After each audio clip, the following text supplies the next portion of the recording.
really exciting news coming out of the combine. We have the HBCU Legacy Bowl, which is something that started last year with the kind of inaugural group getting together and just having a bowl game for HBCUs.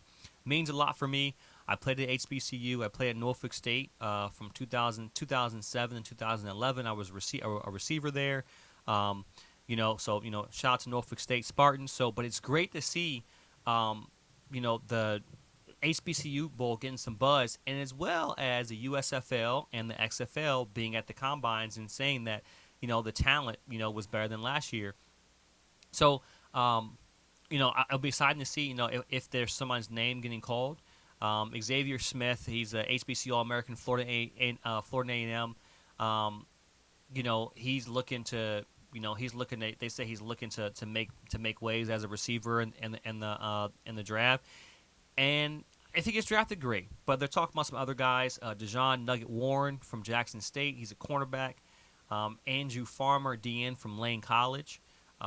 Darius Higgins from Virginia State, which is kind of cool because Virginia State is not a D1 school. It's a D2 school. It's a D2 HBCU. Same thing with Edward Waters, Tyler King, running back. He's 6 foot 188. Joshua Pryor, Bowie State, another D2 guy, right? But a 6'5", 255 D lineman. And then J.J. Holman, wide receiver from Tennessee State, 6'3", 215. They talk about him saying that he's a physical specimen.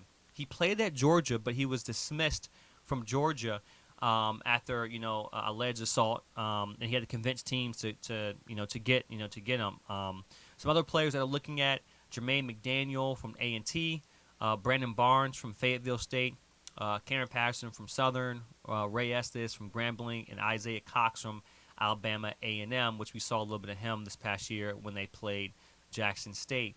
But I love it. Just giving up HBCUs opportunities, a lot of talent that comes out of HBCUs.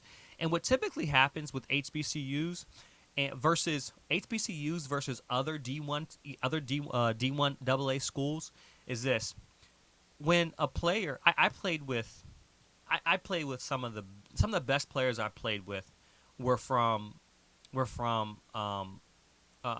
big schools. So I played at Norfolk State.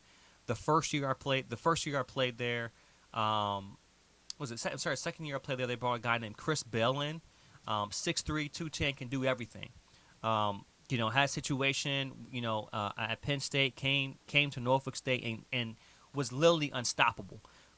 This guy, literally, I saw some things that, just from the physicality of how he played the game, he was dominant. And, we had another guy, P.J. Hayden, another guy, Xavier Boyce.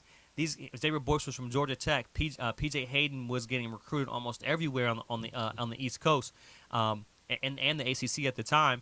Decided to come to Norfolk State, closer to home. Like, there's so much talent that happens at these HBCUs because the HBCUs are willing to take these players, regardless of what happened, and they contribute to these teams. They're in an environment most of the time. These players are going to a PWI and they get into an environment of their own. They're okay. Every player that I've seen, Xavier Boyce, Chris Bell, P.J. Hayden, they dominated the conference, and there's talent there, and what you get with HBCUs is you're getting people who love the sport, who love the game, the purity of it, and they're willing to do more for less, and that's kind of advantage for some players. And when they go, just being kind of honest and noble. I'm not saying that larger schools don't have it, but when you work hard through the grind to get the opportunity, it gives off the impression that you want it more. So, excuse me. I'm looking forward to it. So the combine, they invited. What